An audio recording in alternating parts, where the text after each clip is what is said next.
Hallelujah. सभी को जय मसीह की। परमेश्वर की हुजूरी में आप सबको आशीष मिले। हालेलुया। तो आज हम देखेंगे कि अगर हमारा छुटकारा हुआ है, अगर हमारा बीमारियों से छुटकारा हुआ है प्रभु में आने के बाद में, किसी का नशे की आत्मा से छुटकारा हुआ, किसी को दुष्ट की आत्मा से छुटकारा हुआ है, तो अगर हम उस छुटकारे को बनाए रखना चाहते हैं अपने जीवन में, अपने जीवन से उन सारी बीमारियों को हमेशा हमेशा के लिए अगर दूर रखना चाहते हैं, तो आइए हम देखते हैं हमें करना क्या है। हालेलुया। आइए हम वचन की तरफ चलते हैं। जब प्रभु ने 38 वर्ष के रोगी को चंगा किया था, तो जो मनुष्य चंगा हो गया था वो तो उछलते कूदते चला गया, और फिर प्रभु यीशु मसीह भीड़ के कारण वहाँ से हट गया था। उस मनुष्य ने यीशु को नहीं देखा था। हालेलुया। तो लोगों ने पूछा जिसने तुझे चंगा किया वो कहाँ है? उसने कहा मैं उसको नहीं जानता।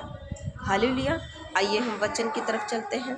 कहता है परंतु जो चंगा हो गया था वह नहीं जानता था कि वह कौन है, क्योंकि उस जगह में भीड़ होने के कारण यीशु वहाँ से हट गया था।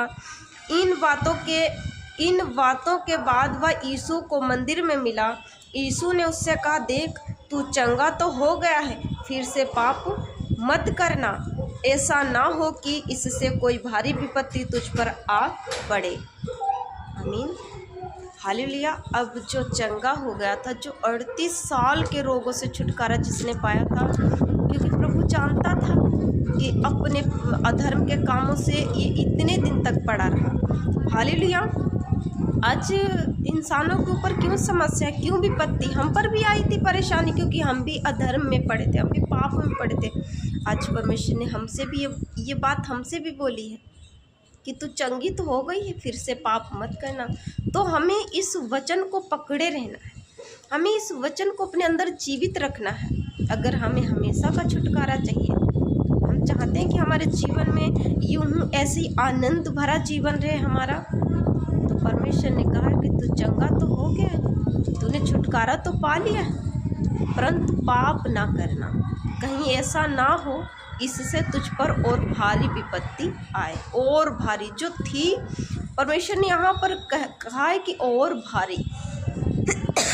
तो हमें अपने छुटकारे को कायम रखने के लिए उन चीज़ों को नहीं करना, उन कामों को नहीं करना है जिन कामों को करने से हम पर विपत्तियाँ आती हैं, जिन कामों को करने से हम पर दुख आते हैं, मुसीबतें आती हैं।